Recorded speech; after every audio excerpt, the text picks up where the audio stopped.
नमस्कार। जैसा कि आप सभी को पता है कि इस वक्त हम ह्यूमन फिजियोलॉजी पढ़ रहे हैं। ह्यूमन फिजियोलॉजी में हमने फर्स्ट चैप्टर यानी कि ह्यूमन फिजियोलॉजी यूनिट का फर्स्ट चैप्टर हमने डाइजेस्टिव सिस्टम एंड एब्जॉर्प्शन पूरी तरह से ख़त्म कर दिया है।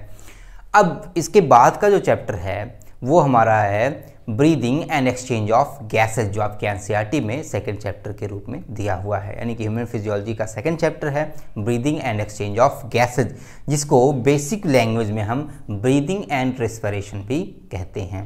तो आज हम बात करेंगे रेस्पिरेशन क्या होती है या फिर ब्रीदिंग क्या होती है, इसके डिफरेंसेस क्या क्या हो सकते हैं, किस तरह से ब्रीदिंग का प्रोसेस कंप्लीट होता है, ब्रीदिंग की रिक्वायरमेंट हमारी बॉडी में क्या है, ब्रीदिंग को या फिर रेस्पिरेशन को कंप्लीट करने के लिए या प्रोसेस करने के लिए कौन कौन से ऑर्गन्स की रिक्वायरमेंट होती है, किस तरह से ये पूरा कंप्लीट प्रोसेस होता है, किस तरह से ऑक्सीजन हमारे सेल्स में जाता है, हमारी ब्लड किस तरह से उसे कैरी करते हैं, इन सभी चीज़ों के बारे में हम आज के लेक्चर में समझने वाले हैं। ठीक है, लेकिन पहले हम समझ लेते हैं एनर्जी के बारे में, क्योंकि बेसिकली हमारा रिस्पिरेशन से रिलेशनशिप ये है कि हमें एनर्जी प्राप्त करनी है, इसलिए हमें रिस्पिरेशन की आवश्यकता होती है। या फिर यूँ कह लें कि रिस्पिरेशन एक मेथड है जिसके थ्रू हमें एनर्जी प्राप्त होती है, जो हमारे अंदर, जो हमारी बॉडी में डाइजेशन के बाद, आप सभी को पता है कि हमने फूड इनटेक किया, हमने खाना खाया, खाना खाने के बाद हमने उसको, उसका जो सिंपलर फॉर्म था उसको ग्लूकोज के फॉर्म में हमने स्टोर कर लिया। लेकिन ग्लूकोज के फॉर्म में स्टोर कर लेना एनर्जी की रिक्वायरमेंट को पूरा नहीं करता। हमें चाहिए होती है एनर्जी। एनर्जी का जो फॉर्म होता है वो होता है एटीपी। आप सभी ने पिछली क्लासेस में पढ़ा होगा। एटीपी जो होता है इसको बोलते हैं एडिनोसिन ट्राई फॉस्फेट। मैं यहाँ लिख दूं, ठीक है, इसको बोलते हैं एडिनोसिन ट्राई फॉस्फेट। बेसिकली जो एनर्जी का जो फॉर्म होता है वो यही होता है। तो ऐसे में होता क्या है कि ग्लूकोज से डायरेक्टली एटीपी तो हमें मिल नहीं जाएगा। अब उस ग्लूकोज को डाइजेस्ट करके, ठीक है, यहाँ भी एक तरह से डाइजेशन का ही काम हो रहा है, बट यहाँ का प्रोसेस अलग है, इसलिए इसको रेस्पिरेशन बोलते हैं। ठीक, उस ग्लूकोज को डाइजेस्ट करके या उस ग्लूकोज की कॉम्प्लेक्स फॉर्म को, ठीक है, सिंपलर फॉर्म में तोड़ते हुए एटीपी प्राप्त करना ही बेसिकली रेस्पिरेशन कहलाता है। ठीक, अगर हम बात करें एनर्जी की, जैसा कि मैंने आपको यहाँ बताया कि हमारी बॉडी को एटीपी में एनर्जी की आवश्यकता होती है, इसको बोलते हैं एडिनोसिन ट्राइफॉस्फेट। ठीक है, एनर्जी की अगर हम बात करें तो एनर्जी पाने का सोर्स क्या होता है। अगर हम सोर्स की बात करें तो आप सभी को पता है कि एनर्जी के बारे में एक बहुत ही कॉमन सी बात है, वो ये कि ना तो एनर्जी को डिस्ट्रॉय किया जा सकता है, ना ही क्रिएट किया जा सकता है। यानी कि ना तो एनर्जी को बनाया जा सकता है और ना ही उसे खंडित किया जा सकता है, यानी कि ख़त्म किया जा सकता है। तो एनर्जी मिलती कैसे, अलग अलग फॉर्म्स में एनर्जी कैसे होती है। एनर्जी के फॉर्म को चेंज करके ही हम अलग अलग फॉर्म में एनर्जी पा सकते हैं, यानी कि उनका ट्रांसफॉर्मेशन करके हम एनर्जी को प्राप्त कर सकते हैं। जैसे एक सिंपल सी भाषा में हम समझ लें, जो हमारे घरों में इलेक्ट्रिसिटी आती है, जो लाइट आती है, जो बिजली आती है, बिजली को हम उस पर हीटर लगा देते हैं, वहाँ से हमें हीट के फॉर्म में एनर्जी प्राप्त होने लगती है। हम एक फ़ैन लगा देते हैं जहाँ से एयर के फॉर्म में हमें एनर्जी मिलने लगती है। हम रेफ्रिजरेटर लगा देते हैं, एसी लगा देते हैं। तो अलग अलग तरीक़ों से हम एनर्जी के ट्रांसफॉर्मेशन करके हम अपने रिक्वायरमेंट के अकॉर्डिंग एनर्जी को प्राप्त कर लेते हैं। लेकिन बेसिक सोर्स क्या है? बेसिक सोर्स हमारी इलेक्ट्रिसिटी है। ऐसे ही हमारी बॉडी में जो हमने खाना खाया, खाना डाइजेस्ट होने के बाद न्यूट्रिएंट्स, आपको मैंने बताया था कि न्यूट्रिएंट्स के रूप में हमने उसको एब्जॉर्ब कर लिया। अब जो न्यूट्रिएंट्स एब्जॉर्ब हुए हैं, बेसिकली वो जो जब अब वो टूटेंगे, जो उनका सिंपलर फॉर्म होगा वो बनेगा ग्लूकोज। मैं यहाँ लिख देता, इसको नहीं रहने देते, चलिए, वो होगा ग्लूकोज। ठीक है, तो जो सिंपलर फॉर्म, जो न्यूट्रिएंट का जो सिंपलर फॉर्म है वो है ग्लूकोज। अब बेसिकली हमने ग्लूकोज तो प्राप्त कर लिया, ग्लूकोज को दोबारा से डाइजेस्ट करके या यूं कहें कि इसका ट्रांसफॉर्मेशन करके इसको हम तोड़ेंगे और तोड़ करके बनाएंगे क्या? एटीपी। एटीपी यानी कि एडिनोसिन ट्राइफॉस्फेट। जिस तरह से अगर हमारे पास जनरेटर हो, जैसे फॉर एग्जांपल समझ लें एक जनरेटर हो, जनरेटर ऐसे रखा हुआ है, उसको ऐसे रख दें, छोड़ दें, तो क्या हमें बिजली मिलेगी? नहीं मिलेगी। हमारे पास लकड़ियाँ हो ढेर सारी, हमें बहुत ठंड लग रही हो, तो क्या लकड़ियों को सामने ला के रख दिया जाए तो क्या हमें एनर्जी मिलेगी? हमें हीट के फॉर्म में एनर्जी चाहिए, गर्माहट चाहिए, तो क्या हमें एनर्जी मिलेगी? नहीं मिलेगी। हमें कुकिंग करनी है, मान लीजिए लकड़ियों से खाना बनाना है, या मान लीजिए आपको चूल्हे से खाना बनाना है, गैस सिलेंडर से खाना बनाना है, तो क्या सिलेंडर रख दिया, चूल्हा रख दिया, तो क्या खाना बन जाएगा? नहीं बनेगा। उसके लिए एक प्रोसेस करना पड़ेगा। प्रोसेस क्या? उसको जलाना पड़ेगा, उसको बर्न करना पड़ेगा। बर्न करने से जो हीट के फॉर्म में एनर्जी मिलेगी, हम उससे अपनी ज़रूरत के सारे काम कर सकेंगे। तो यहाँ भी बेसिकली वही हो रहा है। यहाँ पे हम जलाएंगे ग्लूकोज को बर्न करेंगे, जिस वजह से हमें क्या मिलेगी? एटीपी मिलेगी। ठीक, अब बात आती है कि जलाने का क्या मतलब हुआ। जलाने का बेसिक सा मतलब है, जरा मैं पानी पी लूँ एक सेकंड। देखिए, जलाने का बेसिक सा मतलब हुआ कि किसी चीज को, ठीक है, मतलब अगर वो ब्रेक नहीं हो रहा है तो उसको ज़बरदस्ती ब्रेक करना, तोड़ना, ताकि उसका जो उसके अंदर एनर्जी स्टोर्ड है उसको हम निकाल सकें, उसी को बोलते हैं बर्निंग या जलाना। ठीक है, लकड़ियाँ हमने ली, उसमें माचिस से आग जलाई, वो जल गया। जलने के बाद हमें हीट के फॉर्म में, लाइट के फॉर्म में एनर्जी हमें मिल गई, जो उसके अंदर स्टोर थी। ठीक है, वो अलग फॉर्म में स्टोर थी, हमने उसको जलाया, जिस वजह से हमें मिल गई एनर्जी। तो जो जलाने का प्रोसेस है वो कंप्लीट ऐसा क्यों नहीं होता है कि लकड़ियाँ ऐसे रखी हुई हों और जल जाए? ठीक है, ऐसा तो नहीं होता ना।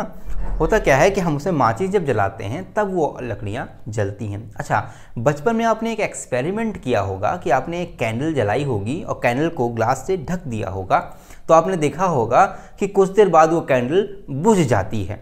ठीक, या अगर एक और एक्सपेरिमेंट आपने किया होगा कि थाली में आपने पानी भरा, उसमें एक कैंडल रख दी, कैंडल को जला दिया, ऊपर से एक ट्रांसपेरेंट कोई ग्लास रख दिया, ठीक है, या कोई फ्लास्क रख दिया जो बाहर से दिखाई दे सके क्या कंडीशन अंदर बन रही है, तो आपने देखा होगा वो कैंडल जैसे जैसे जलती जाती है वैसे वैसे पानी ऊपर तक चला जाता है। और एक टाइम ऐसा आता है जब वो पानी ऊपर तक चला जाता है और कैंडल बुझ जाती है, यानी कि वो पानी को मतलब पानी को ऊपर की तरफ लिफ्ट कर देती है, खींच लेती है। ऐसा क्यों होता है?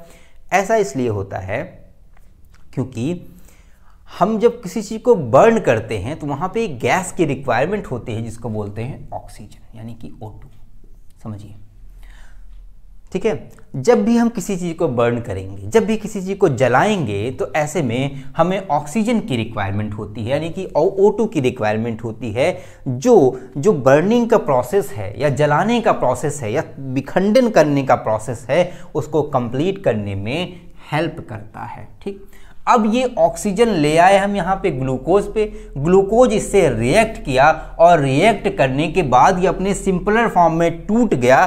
टूटने के वजह से एक एनर्जी रिलीज हुई जिसको हम बोलते हैं एटीपी, यानी कि एडेनोसिन ट्राइफॉस्फेट। इतनी बात क्लियर हो गई? आप समझिए। देखिए, अब हमने बात कर ली कि एटीपी इस तरह से हमें रिलीज हुई। अब इस प्रोसेस को क्या बोलते हैं? इस प्रोसेस को बेसिकली बोलते हैं बायोकेमिकल प्रोसेस। मैं बताता हूं बायोकेमिकल प्रोसेस क्यों होता है, कहते हैं इसको।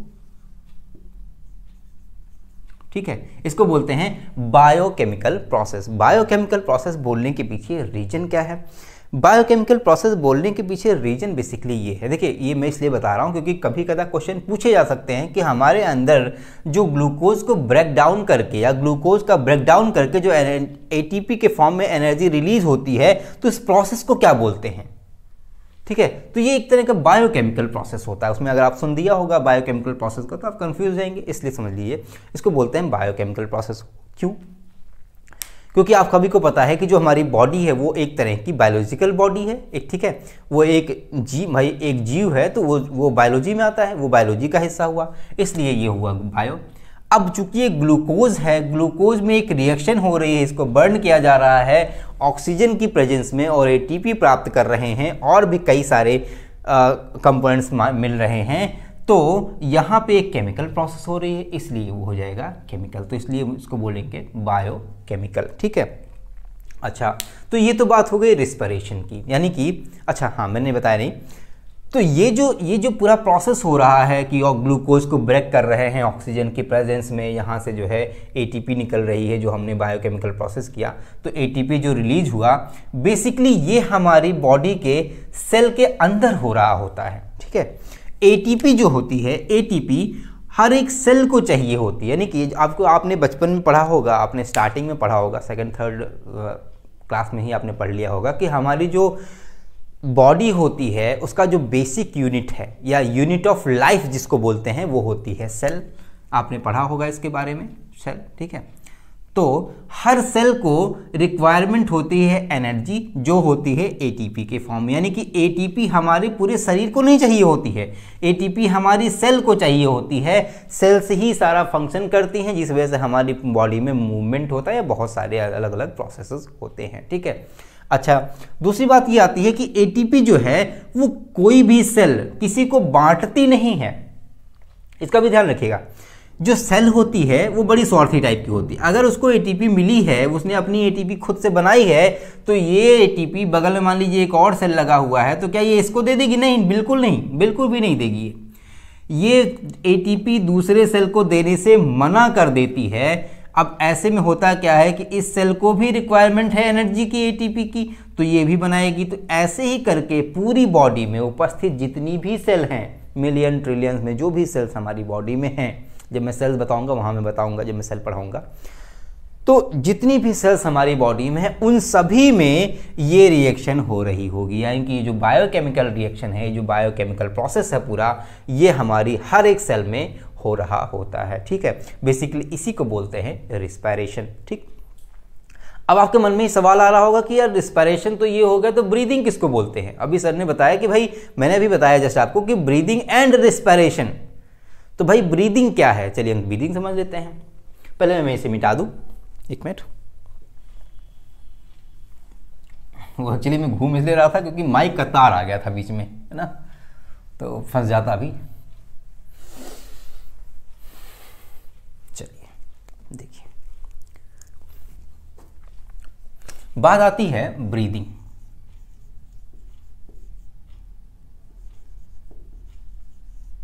Breathing and respiration. यहां मैं रिस्पायरेशन लिख दूं ताकि मैं आपको डिफरेंस बता सकूं, ठीक है। अगर जो लोग ये जानते हैं या समझते हैं कि ब्रीदिंग एंड रिस्पायरेशन एक ही चीज है, तो अपने आप को, अपनी गलतियों को सुधार लें, अपनी गलती को सुधार लें। क्यों? मैं आपको बताता हूं। देखिए, रिस्पायरेशन मैंने आपको बताया कि सेल के अंदर एक प्रोसेस चल रहा होता है जिसमें ग्लूकोज टूटता है और एनर्जी हमें मिल जाती है, यानी कि हर सेल को एनर्जी मिल जाती है, उसको बोलते हैं रिस्पायरेशन, ठीक है। अब ब्रीदिंग क्या होती है? हमारे शरीर को ऑक्सीजन की रिक्वायरमेंट है, ये आप सभी को मैंने बता दिया, आप सभी को पता भी है, पिछले क्लासेस से आपको पता है। ऐसे में हमारे शरीर में ऑक्सीजन जाएगी कहाँ से? भाई कोई रास्ता होगा। रास्ता कौन सा होगा? नाक हमारी, या मुंह भी। कभी कभी हम लोग मुंह से सांस, कभी कभी आपको सर्दी हो जाती है तो आपकी नाक जाम हो जाती है, तो आप क्या करते हो? ऐसे नहीं करके मुंह से सांस लेते हो। तो मतलब मुंह से या नाक से जो भी आप सांस लेते हो, तो कुल मिला करके जो ये नॉस्ट्रिल है या जो नाक है, मैं अभी आपको पढ़ाऊंगा, नाक से ही आप सांस लेते हो, वो अंदर जाती है। तो क्या हमारी नाक इतनी काबिल होती है कि वो हवा में से ऑक्सीजन छांट ले? आपने पढ़ा होगा, अपने एनवायरनमेंट के चैप्टर्स में भी पढ़ा होगा कि हमारी जो एनवायरनमेंट में जो एयर होती है, जो नॉर्मल एयर होती है जिसको हम सांस के रूप में लेते हैं अंदर, उसमें नाइट्रोजन भी होता है, हीलियम होता है, हाइड्रोजन होता है, वो बहुत सारी अलग अलग गैसेस होती हैं, उसमें कार्बन डाइऑक्साइड भी होता है, उसमें ऑक्सीजन भी होता है। ऑक्सीजन कितना होता है? 21%, ठीक। तो क्या हमारी नाक इतनी काबिल है कि उस पूरे एयर में से 20%, 21% जो ऑक्सीजन है उसको छांट के अलग कर ले? नहीं। हम क्या करते हैं? हम पूरी एयर को एक साथ अंदर इनटेक करते हैं। समझिएगा, यहाँ ध्यान समझिएगा। हम पूरी ही एयर को, जो कंप्लीट मिक्स्ड एयर है, उसी को पूरा अंदर इनहेल करते हैं। ऐसे सांस लिया खूब तेज़ी से, तो हम सांस ले लेते हैं। अगर देखोगे आपके पास अगर कोई अच्छी स्मेल आती है, कोई फूल हो गया, कोई परफ्यूम वगैरह की स्मेल है, तो आप और लंबी लंबी सांस लेते हो कि थोड़ा और अंदर तक स्मेल चली जाए, है ना। तो ऐसा भी होता है। कहने का मतलब ये है कि हम जब एयर को अपने अंदर लेते हैं तो ऐसे में ऑक्सीजन और बहुत सारी गैसेस भी आ जाती हैं। फिर हम कुछ देर बाद उसको बाहर रिलीज कर देते हैं, यानी कि एक बार हमने इनहेल किया और एक बार एक्सहेल किया, एक बार अंदर लिया और एक बार हवा को बाहर निकाल दिया, ठीक। यहीं पे आपको डिफरेंस मालूम हो जाएगा।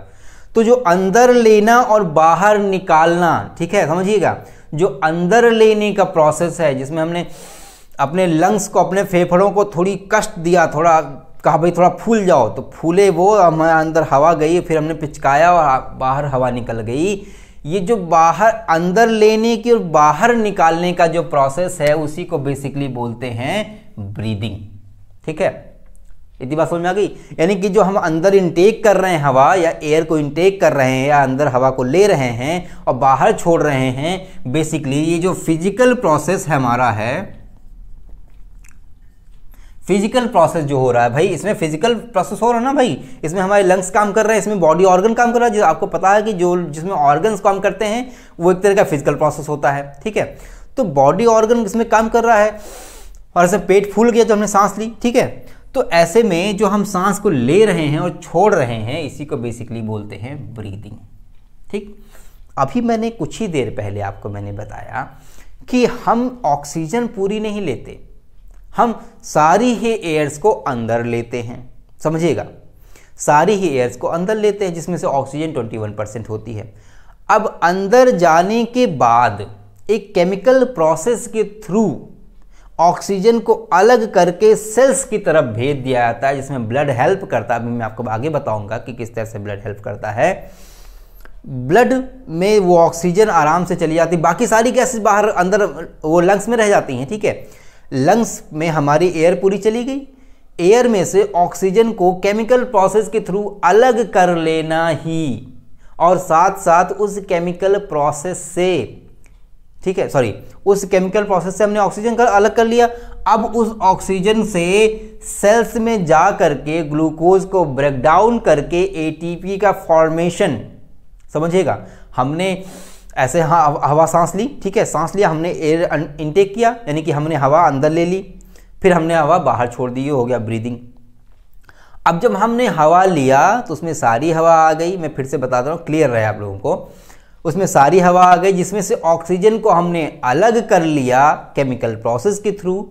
ऑक्सीजन को अलग करके फिर हम उस सेल्स में लेके गए, सेल्स में जा करके हमने ग्लूकोज को तोड़ा, मैंने आपको वही भी बताया था, ग्लूकोज का ब्रेकडाउन हुआ, उससे कुछ और कंपोनेंट्स बने जो सिंपलर फॉर्म में थे, और साथ ही साथ एटीपी में एनर्जी रिलीज हुई इस पूरे प्रोसेस को। ठीक है, इनटेक और आउटटेक करने के अलावा जितना भी प्रोसेस ऑक्सीजन को लेके हुआ उस पूरे प्रोसेस को बोलते हैं रिस्पायरेशन। इतनी बात क्लियर हो गई। यानी कि ये एक तरह का बायोकेमिकल प्रोसेस है। ठीक है, ये एक तरह का फिजिकल प्रोसेस है और एक तरह का बायोकेमिकल प्रोसेस है। मैंने आपको बायोकेमिकल प्रोसेस अभी जस्ट पहले बताया था। ठीक, तो बायोकेमिकल प्रोसेस को बोलते हैं रिस्पायरेशन। फिजिकल प्रोसेस को, जो हवा इनटेक की जाती है, जो एयर को इनटेक की जाती है, उसको बोलते हैं ब्रीदिंग। ठीक, अब बात आती है, आपने यहां समझ लिया कि ब्रीदिंग और रिस्पायरेशन में डिफरेंस। हालांकि ब्रीदिंग का बस इतना ही काम था कि फिजिकली हमने एयर को इनटेक कर लिया। अभी मैं ब्रीदिंग में बताऊंगा कौन कौन से ऑर्गन्स इन्वॉल्व होते हैं, है ना। ऐसा नहीं है कि ब्रीदिंग बहुत छोटा सा टॉपिक है, इसमें बहुत सारे ऑर्गन्स इन्वॉल्व होते हैं। ठीक है, मैं अभी बताऊंगा आगे। तो जो मेन प्रोसेस है वो है रिस्पायरेशन का, जिससे हमको एनर्जी मिलनी है। ठीक, अब सवाल ये उठता है कि क्या रिस्पिरेशन एक ही तरह का होता है? नहीं, रिस्पिरेशन एक तरह का नहीं होता है। रिस्पिरेशन के 3 टाइप्स होते हैं। ठीक, मैं पहले इसको मिटा दूं फिर बताता हूं आपको, समझिए। चलिए,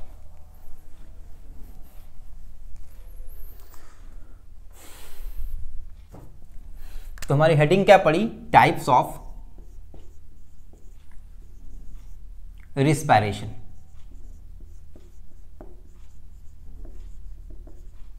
ठीक है, टाइप्स ऑफ रिस्पिरेशन समझिएगा। मैंने आपको बताया कि रिस्पिरेशन के 3 टाइप्स होते हैं। पहली वो टाइप जिसमें ऑक्सीजन ज़्यादा रिक्वायर्ड होती है, यानी कि जो ऑक्सीजन की प्रेजेंस में होता है, इसमें बहुत ज़्यादा ऑक्सीजन लगती है और ग्लूकोज का ब्रेकडाउन होता है जिसमें से एटीपी एनर्जी निकलती है। ठीक, दूसरा यानी कि जो सेकंड टाइप ऑफ रिस्पिरेशन है उसमें कम ऑक्सीजन रिक्वायर्ड होती है, या कह लें कि उस ऑक्सीजन, उस रिस्पिरेशन के वक्त ऑक्सीजन हमें प्रॉपर मात्रा में नहीं मिल पाती, जिस वजह से वो रिस्पिरेशन कम ऑक्सीजन की प्रेजेंस में ही कंप्लीट होता है, जिसके थ्रू हमें कुछ कम अमाउंट में एटीपी रिलीज होता है और कई 2-3 तरह के कंपाउंड्स भी रिलीज होते हैं, मैं आपको बताऊंगा। ठीक, तीसरा, अगर थर्ड टाइप के बारे में बात करें तो वो ऐसी रिस्पिरेशन होती है जिसमें ऑक्सीजन की रिक्वायरमेंट ही नहीं होती है, कहने का मतलब ये हुआ कि उसमें ऑक्सीजन ही नहीं लगता या फिर वहाँ पे ऑक्सीजन की प्रेजेंस नहीं होगी, तब भी वो रिस्पायरेशन का प्रोसेस कंप्लीट हो जाएगा। आपको मैं बता चुका हूँ कि रिस्पायरेशन का प्रोसेस पूरी तरह से फिजिकल ना होकर के पूरी तरह से बायोकेमिकल प्रोसेस होता है। ठीक है, ये एक बायोकेमिकल प्रोसेस है रिस्पायरेशन का। अब हम समझ लेते हैं कि किस तरह से इसे हम अलग अलग टाइप्स में डिवाइड कर सकते हैं। आपको मैंने अभी बताया कि जो हमारे अंदर जो हमने खाना या फिर हमने फूड इनटेक किया, जो हमने खाना खाया, उसका जो सिंपलर फॉर्म था वो था ग्लूकोज। मैं यहाँ से इसलिए लिख रहा हूँ क्योंकि अभी आपको समझ में आ जाएगा। उसका सिंपलर फॉर्म है वो है ग्लूकोज। ग्लूकोज में कार्बन कितने होते हैं? 6 कार्बन। मैं आपको बताता चल रहा हूँ, आपने ग्लूकोज पढ़ा होगा C6H12O6, ये आपने पढ़ा होगा ग्लूकोज के बारे में। ठीक है, तो कार्बन कितने होते हैं? 6 कार्बन। ये जब आगे बढ़ता है, कहां बढ़ता है? ये साइटोप्लाज्म में। ठीक है, कहां बढ़ता है? ये जब आगे बढ़ता है, मैं यहां रेड पेन से लिख दूं, नहीं मैं एरो बना दूं रेड पेन से, समझिए। देखिए, ये जब आगे बढ़ता है तब यहां बनता है पायरुवेट। ये जो ग्लूकोज है, ठीक है, जब आगे साइटोप्लाज्म में बढ़ता है उसको बोलते हैं, यहां बनता है पायरुवेट। पायरुवेट, ठीक है, पायरुवेट बनता है। कहां पे होता है ये? साइटोप्लाज्म में ये रिएक्शन होती है। ठीक है, तो साइटोप्लाज्म में ये पायरुवेट में टूट जाता है। पायरुवेट कितने कार्बन की स्टेज होती है? 3 कार्बन स्टेज होती है। यानी कि मैंने बताया कि रिस्पायरेशन में हम किसी चीज का ब्रेकडाउन करते हैं, उसको सिंपलर फॉर्म में कन्वर्ट करते हैं, जिससे एनर्जी रिलीज होती है, वही एनर्जी हम प्राप्त कर लेते हैं, उसी को बोलते हैं रिस्पायरेशन। तो यहाँ पे एक कॉम्प्लेक्स फॉर्म था ग्लूकोज का जो था 6 कार्बन स्टेज पे। अब आगे साइटोप्लाज्म में जब यही कार्बन, जब ये ग्लूकोज गया, ग्लूकोज जो 6 कार्बन स्टेज पे था, वो जब आगे बढ़ा साइटोप्लाज्म में, साइटोप्लाज्म में इसका ब्रेकडाउन हुआ, वहां पे 3 कार्बन स्टेज पे पायरुवेट बन गया। अब पायरुवेट जब आगे बढ़ेगा, समझिए यहां से ही प्रोसेस शुरू होता है। पहली जो स्टेज आती है, अगर मैं पहले की बात करूं तो पहली स्टेज आती है, इसमें मोर ऑक्सीजन रिक्वायर्ड होती है। ठीक है, यहां मैं इसको मिटा दूं, चलिए मैं इसको मिटा दूंगा तो समझ में आ जाएगा आपको अच्छे से, नहीं तो दिक्कत होगी। समझिए, यहां पे मोर O2 रिक्वायर्ड होती है। ठीक, अब ये जो मोर O2 रिक्वायरमेंट है, तो ये प्रोसेस कहां हो रहा होता है? ये होता है माइटोकॉन्ड्रिया में। मैं यहां बताता चल रहा हूं, कॉन्ड्रिया में। ठीक है, तो ये प्रोसेस हो रहा होता है माइटोकॉन्ड्रिया में। अच्छा, इस मोर ऑक्सीजन रिक्वायरमेंट वाली रिस्पायरेशन में बनता क्या है? बनता है CO2 प्लस वाटर। ठीक है, और एनर्जी कितनी रिलीज होती है? इसमें एनर्जी रिलीज होती है 36 ATP। मैंने आपको बताया एडेनोसिन ट्राइफॉस्फेट। तो पहला जो हमारा पहला टाइप जो है रिस्पायरेशन का, उसमें ज़्यादा ऑक्सीजन की रिक्वायरमेंट हुई और वो रिएक्शन माइटोकॉन्ड्रिया में हुई, जिसमें पायरुवेट ब्रेकडाउन हुआ, पायरुवेट का ब्रेकडाउन हुआ, जिससे बना CO2 प्लस वाटर। ठीक है, और साथ ही साथ 36 ATP एनर्जी रिलीज हुई। यहां समझिए, जब हम सांस अंदर लेते हैं तो ऑक्सीजन अंदर जाती है, जो ग्लूकोज का ब्रेकडाउन करती है। पायरुवेट स्टेज पे ब्रेकडाउन जब होता है तो उसके बाद CO2 निकलता है, वाटर निकलता है। तो CO2 जो है वो वापस से जब हम एयर को बाहर की तरफ आउटटेक करते हैं, बाहर निकालते हैं, तो CO2 जो है उन एयर में मिक्स होकर के बाद में बाहर निकल जाए। मैं आगे आपको बताऊंगा प्रोसेस कि किस तरह से CO2 अलग होती है, बाहर निकल जाती है, और O2 अंदर चली जाती है। ठीक है, तो जो हम सांस को छोड़ते हैं बाहर, तो CO2 उसके साथ में बाहर निकल जाती है। तो ये होगी पहली स्टेज, इसमें 36 ATP, इसको 30 से याद रखिएगा, 36 ATP एनर्जी रिलीज हुई। अब जो सेकेंड स्टेज है, मैं इसको दूसरे पेन से लिख दूं, रेड पेन से बनाता हूं ताकि आपको क्लियर रहे। ठीक है, अब जो सेकेंड स्टेज है, सेकेंड स्टेज में लेस ऑक्सीजन होगा, लेस O2। समझिए, लेस O2 की प्रेजेंस में जो रिस्पायरेशन हो रहा है वो होता है मसल में होगा। ठीक है, मसल्स में ये रिस्पायरेशन प्रोसेस कंप्लीट होगा। लेस O2 की प्रेजेंस में जो रिस्पायरेशन होगा उससे बाई प्रोडक्ट क्या बनेगा, बाई प्रोडक्ट का मतलब उसके बाद जो उत्पाद बनने वाला, जो सिंपलर फॉर्म में जो चीजें बनने वाली वो क्या बनेंगे, वो बनेगा लैक्टिक एसिड। क्या बनेगा, लैक्टिक एसिड।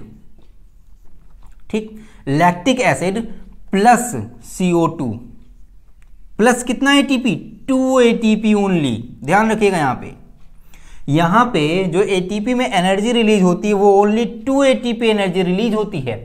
पहला जिसमें मोर ऑक्सीजन रिक्वायर्ड था, जहां पे ज़्यादा ऑक्सीजन मिली और माइटोकॉन्ड्रिया में जो रिएक्शन हुई तो इससे हमें जो एनर्जी मिली वो 36 ATP मिली थी। अगली बार जो लैक्टिक एसिड बना और CO2 बना, साथ ही साथ हमको कितनी एनर्जी मिली, 2 ATP ओनली। तो यहाँ हमने एक बात समझ ली कि जब भी ऑक्सीजन की अमाउंट कम हो जाएगी तब जो रिस्पायरेशन प्रोसेस हमारी सेल्स में होगा उससे एनर्जी भी हमें कम मिलेगी और साथ ही साथ एक बाय प्रोडक्ट मिलेगा जो बड़ा ही खतरनाक होता है हमारी बॉडी के लिए, वो होता है लैक्टिक एसिड। अच्छा, अब बात आती है कि ये स्टेज बनती कहाँ है, ये होता कब है। देखिए, पहली जो स्टेज है, मैं भी थर्ड बताऊंगा, पहली जो स्टेज है ये तब हो रही होती है जब हम नॉर्मल एक्टिविटीज़ कर रहे होते हैं। ह्यूमंस में जब नॉर्मल एक्टिविटीज़ होती हैं या मैमल्स में नॉर्मल एक्टिविटीज़ के वक्त ये पहली प्रोसेस चल रही होती है। माइटोकॉन्ड्रिया में आराम से ज़्यादा ऑक्सीजन आई, उसके बाद CO2 बना, वाटर बना, 36 ATP आराम से हमको मिल गई। ठीक, अब जब भी हम इर्रेगुलर काम करते हैं, यानी कि जो रेगुलरली नहीं कर रहे होते हैं, जो दिनचर्या के हिसाब से नहीं, जैसे मतलब हमको डेली आराम से चलने की आदत है, हम एक दिन अचानक से दौड़ना शुरू कर दिए, ठीक है, डेली थोड़ा सा काम करने की आदत है, एक दिन हम ज़्यादा काम करने लग गए। तो जब भी हम ज़्यादा काम करते हैं, जब भी हम ज़्यादा दौड़ने लगते हैं, ठीक है, जो हम दौड़ना शुरू करते हैं, तो ऐसे में क्योंकि हमारी बॉडी की जो हैबिट है वो उतने ही ऑक्सीजन की रिक्वायरमेंट होती है डेली। मान लीजिए आपको कि 2 लीटर ऑक्सीजन की रिक्वायरमेंट, आप बताऊंगा कितने लीटर ऑक्सीजन चाहिए होता है हमारी बॉडी को, आगे बताएंगे। ठीक है, मान लेते हैं कि अगर 1 लीटर ऑक्सीजन की आवश्यकता है तो हमारी बॉडी को पता है कि डेली हमको 1 लीटर ऑक्सीजन चाहिए होता है।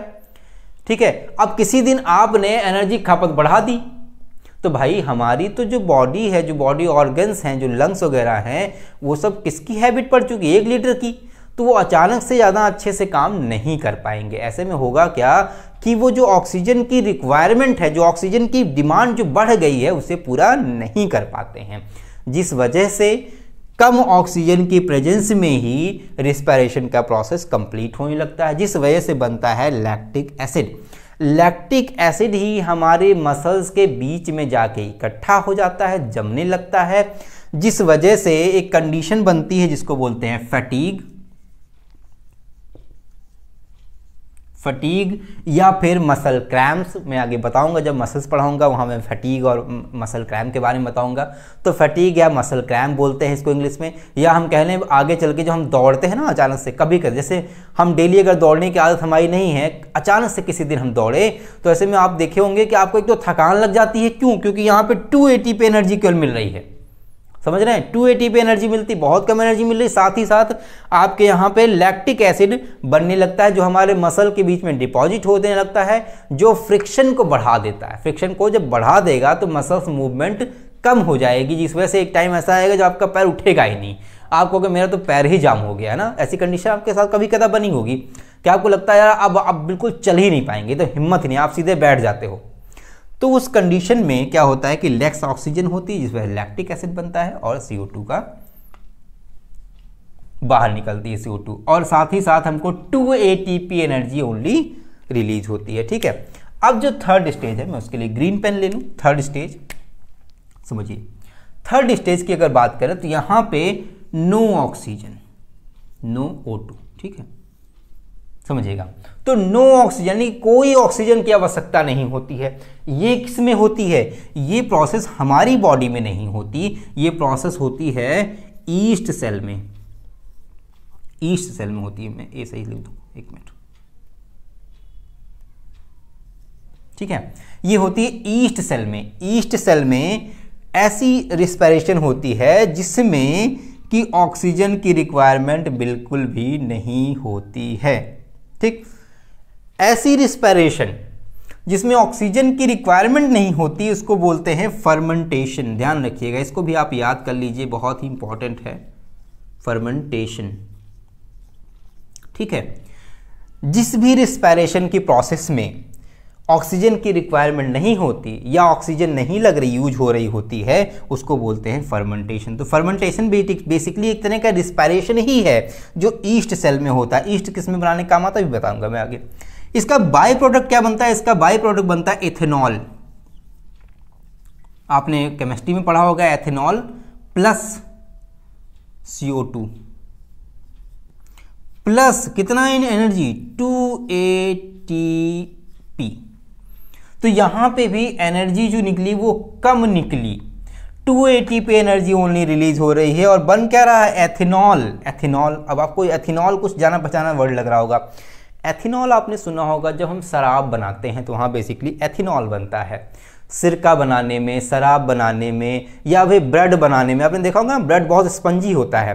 तो बेसिकली वहाँ पे ईस्ट सेल होती हैं। ईस्ट सेल में ऑक्सीजन की इन प्रेजेंस में यानी कि ऑक्सीजन की अब्सेंस में जो रिस्पायरेशन होती है उसको बोलते हैं फर्मेंटेशन। फर्मेंटेशन भी एक तरह का रिस्पायरेशन है, ठीक है। उसका जो बाय प्रोडक्ट है वो एथेनॉल बनता है और CO2 बनता है, ठीक।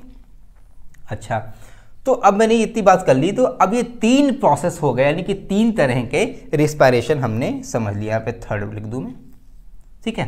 1, 2 एंड 3, इतना आपको आई होप क्लियर हो गया होगा, ठीक है। मैं एक बार फिर से रिवाइज कर दूं। देखिए, जब भी ग्लूकोज का ब्रेकडाउन होगा, जब मोर ऑक्सीजन होगी, ज़्यादा ऑक्सीजन होगी, तो ऐसे में वो रिएक्शन माइटोकॉन्ड्रिया में होगी। माइटोकॉन्ड्रिया में जब ये रिएक्शन होगी तो बाई प्रोडक्ट के रूप में CO2 प्लस वाटर निकलेगा और साथ ही साथ ज़्यादा एनर्जी निकलेगी, 36 ATP एनर्जी रिलीज होगी, ठीक।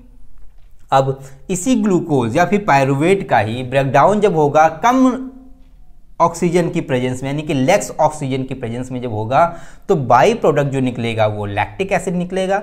लैक्टिक एसिड प्लस CO2, और ATP में अगर एनर्जी की बात करें तो वो सिर्फ 2 ATP एनर्जी निकलेगी। लैक्टिक एसिड मसल्स में जाके इकट्ठा हो जाती है, जिस वजह से फ्रिक्शन बढ़ जाता है। फ्रिक्शन आपने फिजिक्स में पढ़ा होगा, ठीक है। अच्छा, तीसरी जो स्टेज आती है या फिर तीसरे टाइप का जो रिस्पायरेशन होता है उसको बोलते हैं फर्मेंटेशन, ठीक है। ये ईस्ट सेल में होती है। ईस्ट सेल में इसमें नो रिक्वायरमेंट ऑफ ऑक्सीजन होता है, यानी कि कोई भी ऑक्सीजन की रिक्वायरमेंट नहीं होती है, या फिर एब्सेंस ऑफ ऑक्सीजन कह सकते हैं इसको।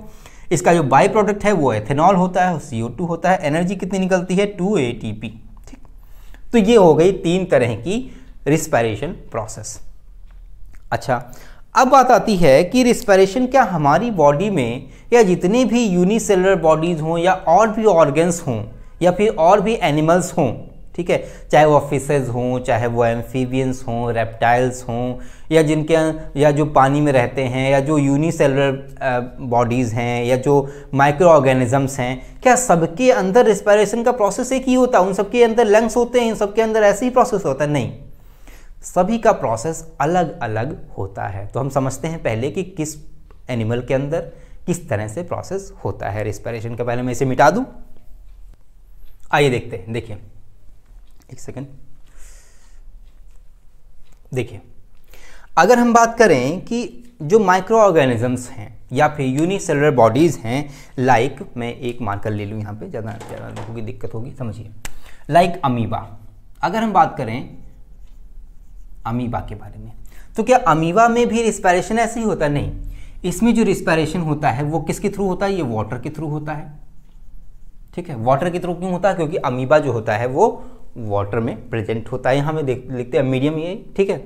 तो मीडियम क्या होता है इसका? वाटर होता है। अच्छा, इसके पास क्या कोई ऑर्गन होते हैं? नहीं, इसके पास कोई ऑर्गन नहीं होते हैं। मैं यहाँ लिख दूँ, एक सेकंड। ऑर्गन क्या कितने होते हैं? नो ऑर्गन्स होते हैं, नो ऑर्गन। तो इसके पास ऑर्गन कितने होते हैं? बिल्कुल भी नहीं। इसके अंदर कोई भी रिस्पिरेटरी या ब्रीदिंग ऑर्गन नहीं होते हैं। तो ऑक्सीजन किस तरह से अंदर जाता है? ऑक्सीजन जाता है सेल सरफेस से, ठीक है, सेल सरफेस से। तो यहां हमने समझ लिया कि अमीबा जो है, जो यूनिसेलुलर बॉडी है, वो जो कि पानी में रहती है, इसके अंदर कोई भी ऑर्गन नहीं पाया जाता जो रिस्पिरेशन में हेल्प करे। ऐसे में ये जो ऑक्सीजन का इंटेक होता है वो डायरेक्टली सेल सरफेस से ही हो जाता है, ठीक। अब दूसरा आता है प्लेनेरिया। आपने पढ़ा होगा प्लेनेरिया के बारे में। प्लेनेरिया वही होता है जिसको हम क्या कहते हैं, फ्लैट वर्म बोल सकते हैं, फ्लैट वर्म, फ्लैट वर्म, ये ऐसा होता है इसके जितने ज़्यादा टुकड़े कीजिए उतने ज़्यादा प्लेन एरिया में डिवाइड होता चला जाता है, यानी कि वो उतना ही प्लेन एरिया बनता चला जाएगा। मान लीजिए 2 टुकड़े कर दिया, 2 प्लेन एरिया बन गया, उन 2 को 4 कर दिया तो 4 प्लेन एरिया बन गया। तो प्लेन एरिया में बेसिकली जो ऑक्सीजन, जो रिस्पिरेशन का मीडियम है वो भी क्या है, वाटर। ठीक है, प्लेन एरिया में जो मीडियम है वो है वाटर। अच्छा, इसके अंदर क्या कोई ऑर्गन पाए जाते हैं? नहीं, नो ऑर्गन्स। आप कहोगे सर ये तो सारा कुछ बताया नो ऑर्गन वाला। अच्छा, अब इसके अंदर जो ऑक्सीजन इनटेक है या जो सेल्स को ऑक्सीजन मिलती है वो कैसे मिलती है? वो बॉडी सरफेस से मिलती है। बहुत सिंपल, इसको बस थोड़ा सा पढ़ लीजिए, अच्छा है आपके लिए। इसमें कोई भी चीज़ मैं फालतू की बिल्कुल नहीं बता रहा हूँ, क्योंकि फालतू का बताने का टाइम ही नहीं है ना। और आप लोग सीरियस स्टूडेंट हैं, इसलिए आपको कोई ज़रूरत नहीं है ज़्यादा कुछ फालतू की चीज़ें जानने की। तो ये हो गई प्लेन एरिया के बारे में। अब दूसरी बात आती है, जो प्लेन एरिया के बाद आती है इंसेक्ट की। अगर हम बात करें इंसेक्ट की,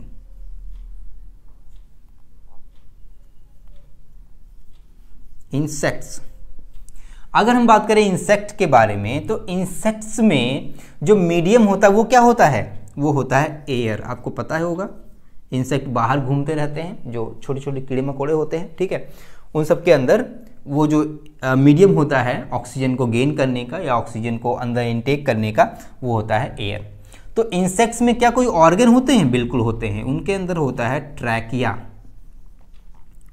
ठीक है, ट्रैकिया होता है। अच्छा, ये ट्रैकिया क्या होता है? ट्रैकिया ह्यूमन बॉडी में भी होता है, यानी कि जो मैमल्स हैं उनमें भी होता है। एक्चुअली जो ट्रैकिया होता है हमारी जो मैमल्स के अंदर या फिर पूरे कंप्लीट मैमल्स के अंदर जो ट्रैकिया है वो सिर्फ एक तरह का पाइप होता है या फिर ट्यूब लाइक स्ट्रक्चर होता है, जो डेवलप्ड नहीं होता, और वो सिर्फ एयर को अंदर लंग्स तक ले जाने के लिए हेल्प करता है। लेकिन इंसेक्ट्स में ट्रैकिया जो है वो बहुत ज़्यादा डेवलप्ड कंडीशन में होता है, इसलिए ये रिस्पिरेशन में हेल्प करता है। ठीक है, अच्छा, अब देखिए, अब इसका जो प्रोसेस है या जो ऑक्सीजन को इनटेक करने का जो प्रोसेस है उसको बोलते हैं ट्रैकियोलर रिस्पिरेशन। उस रिस्पिरेशन क्या बोलते हैं? ये ट्रैकिया के थ्रू होता है, इसको बोलते हैं ट्रैकियोलर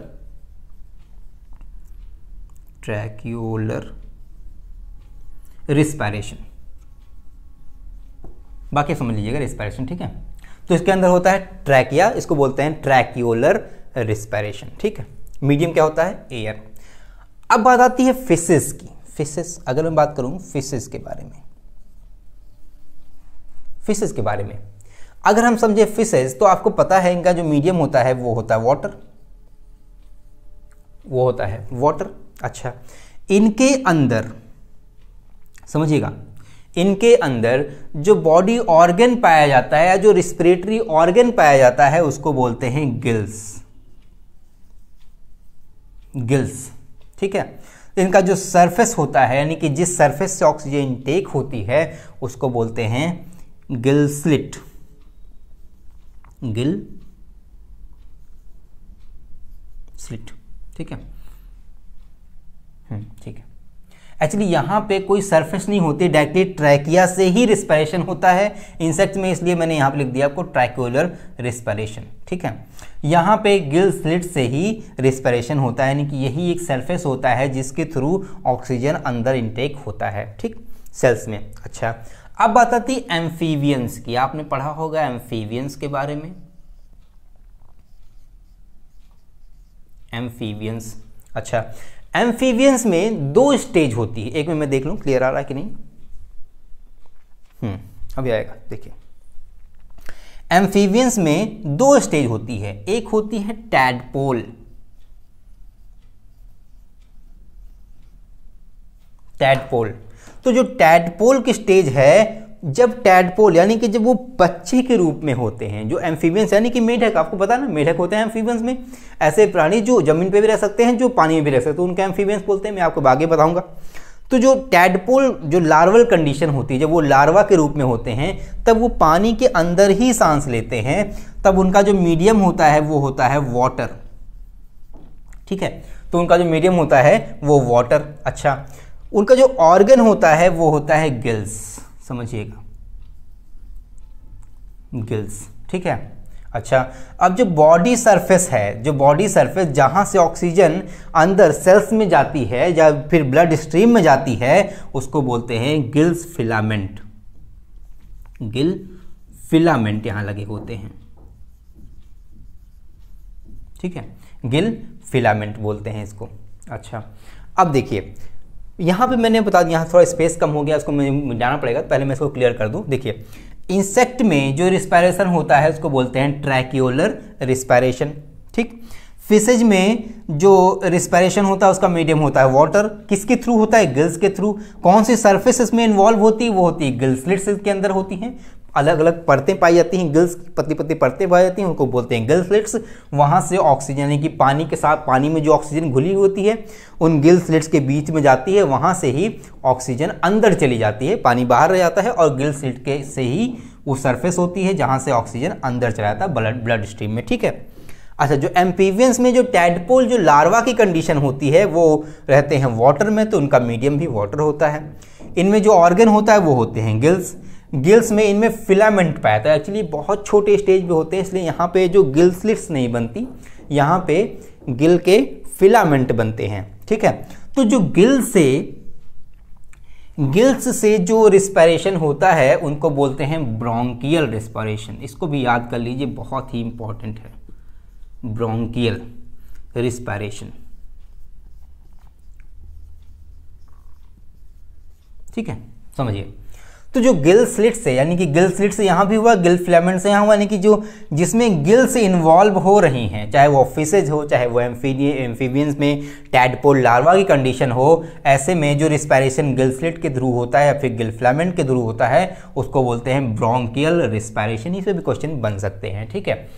तो इतना हमें समझिए, ट्रैकिया से होने वाले रिस्पायरेशन को ट्रैक्यूलर रिस्पायरेशन, गिल स्लिट से होने वाले रिस्पायरेशन को ब्रोंकियल रिस्पायरेशन। अब मैं इसको मिटाऊंगा क्योंकि स्पेस नहीं बचा है आगे कुछ बताने के लिए, ठीक। आपने आई होप नोट कर लिया होगा, वैसे मैं साइड में था ही लगभग आपने नोट कर लिया होगा आई होप। तो मैं आप नोट कर लिया कीजिए, देखिए वेट मत किया कीजिए प्लीज़, है ना। जितना भी मैं लिखता चला जा रहा हूँ, एक्चुअली मैं इसलिए टाइम ज़्यादा नहीं खर्च कर रहा हूँ क्योंकि अभी बहुत सारी चीज़ें बतानी आपको हैं और टाइम ज़्यादा लग जाएगा तो मैं बहुत सारी चीज़ें बता नहीं पाऊँगा, आपको दिक्कत होने लगेगी फिर, ठीक है। आप समझिए, मैं बात कर रहा था एम्फीबियंस की, ठीक है ना। एम्फीबियंस, अब आती एडल्ट कंडीशन, ठीक। मैंने बताया कि जो लार्वा होते हैं उनमें गिल स्लिट्स पाए जाते हैं, ठीक। लेकिन जो एडल्ट्स होते हैं, एडल्ट्स में जो मीडियम होता है वो होता है एयर, ध्यान रखिएगा, ये होते हैं एयर में। अब चूंकि जो एम्फीबियन जो एडल्ट कंडीशन में आ गए, वो एयर में जब सांस लेंगे, ठीक है, एयर या ऑब्लिक करके यहां पे हम लिख सकते हैं वाटर, ठीक है। एम्फीबियंस चूंकि एडल्ट जब होते हैं वो बाहर जमीन पे भी रहते हैं और पानी में भी रहते हैं। जब जमीन पे होंगे तो एयर मीडियम होगा ऑक्सीजन इंटेक करने का, और जब पानी में रहेंगे तो इनका जो मीडियम होगा वो होगा क्या? वाटर। अच्छा, इनकी ऑर्गन की बात करें तो इनके ऑर्गन जो है वो अब गिल फिलामेंट या फिर गिल्स नहीं रह जाते। जब वे टैडपोल से जब एडल्ट कंडीशन में आते हैं तो वो जो गिल्स हैं वो खत्म हो जाते हैं। तो यहां पे एक ही चीज बचती है, वो होती स्किन। जी हाँ, तो ये स्किन से अपनी मतलब कि ऑक्सीजन का इंटेक करते हैं, या कह लें रिस्पायरेशन का जो प्रोसेस है वो अपने स्किन के माध्यम से करते हैं, ठीक है। अच्छा, ये जो स्किन का जो लेयर होती है इसको बोलते हैं एपिथेलियल मीडियम।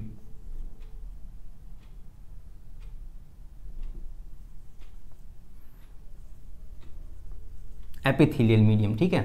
समझिए, जो एम्फीबियन जो एडल्ट कंडीशन में होती हैं उनके पास दो मीडियम हो जाता है, air and water. Air water में हर जगह पे ही ये स्किन से ही रिस्पायर करते हैं, यानी कि सांस लेते हैं, ऑक्सीजन का इंटेक करते हैं। उसका जो लेयर होती है जिस सरफेस से ऑक्सीजन इंटेक किया जाता है उसको बोलते हैं एपिथेलियल सरफेस, ठीक है, एपिथेलियल सरफेस। अच्छा, दूसरी बात आती है कि जो एपिथेलियल सरफेस से जो रिस्पायरेशन होता है, यानी कि जो स्किन से जो रिस्पायरेशन होता है उसको बोलते हैं क्यूटेनियस रिस्पायरेशन, आई होप आपको दिख रहा होगा। मैं यहाँ लिख दूँ नीचे, देखिए यहाँ लिख दे रहा हूँ मैं, क्यूटेनियस,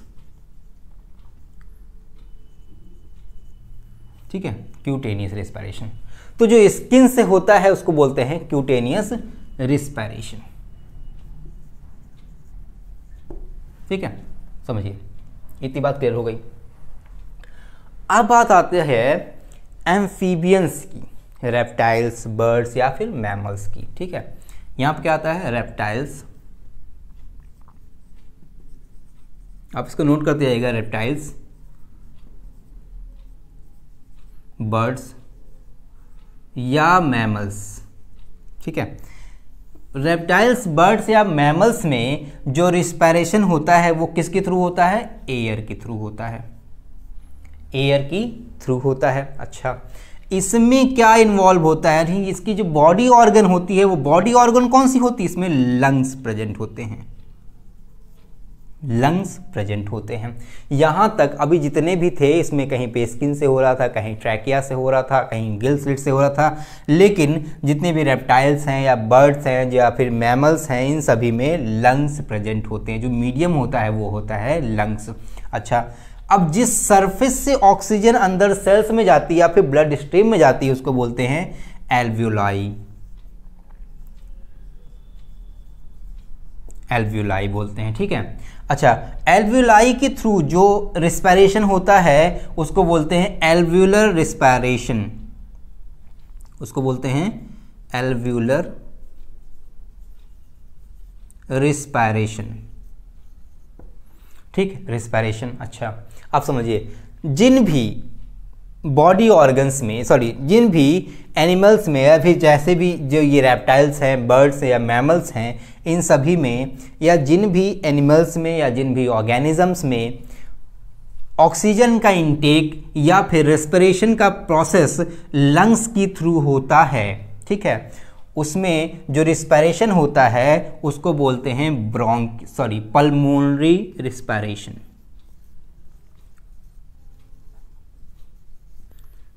रिस्पायरेशन, ठीक है, पल्मोनरी। ये भी इंपॉर्टेंट है, समझिएगा। वहां मैंने बताया कि जहां पे गिल स्लिट से होता है वहां पे बोलते हैं उसको, कौन सा रिस्पायरेशन बोला था मैंने, ब्रोंकियल रिस्पायरेशन बोला था। जहां पे ट्रैकिया इन्वॉल्व होती वहां पे ट्रैक्यूलर रिस्पायरेशन होता है। जहां पे स्किन इन्वॉल्व होती है इसको बोलते हैं एपिथेलियल रिस्पायरेशन, ध्यान रखिएगा, ठीक है। ये होता है epithelial respiration. Epithelial respiration basically उन जगहों पे होते हैं जहां पे स्किन इन्वॉल्व होती है, यानी कि जो मेन ऑर्गन होता है रिस्पायरेशन का वो होती है स्किन, और उसको बोलते हैं क्यूटेनियस रिस्पायरेशन, ठीक है। और लास्ट में मैं बताऊं कि जहां पे भी लंग्स इन्वॉल्व होंगे रिस्पायरेशन में, वहां पे जो रिस्पायरेशन होगा वो होगा एल्वियोलर रिस्पायरेशन। क्यों? क्योंकि वो एल्वियोलाई से होगा, और इसी को बोलते हैं पल्मोनरी रिस्पायरेशन, ठीक है। तो इतनी बात क्लियर हो गई, मैंने आपको सभी बता दिया कि कितने तरह के रिस्पायरेशंस हो सकते हैं, किन किन ऑर्गेनिजम्स में किस किस तरह से रेस्पायरेशंस हो सकते हैं। अब चूँकि लेक्चर बहुत लंबा जा चुका है तो अब मैं आपका ज़्यादा टाइम ही लूँगा। अब मैं नेक्स्ट लेक्चर यानी कि कल का जो लेक्चर आएगा उसमें मैं बात करूँगा रिस्पायरेटरी ऑर्गन के बारे में, या हमारे कौन कौन से ऑर्गन्स, कौन कौन से स्ट्रक्चर्स इन्वॉल्व होते हैं रिस्पायरेशन के लिए या फिर ब्रीदिंग प्रोसेस के लिए। तो मिलते हैं फिर कल के लेक्चर में, तब तक के लिए जय हिंद, थैंक यू।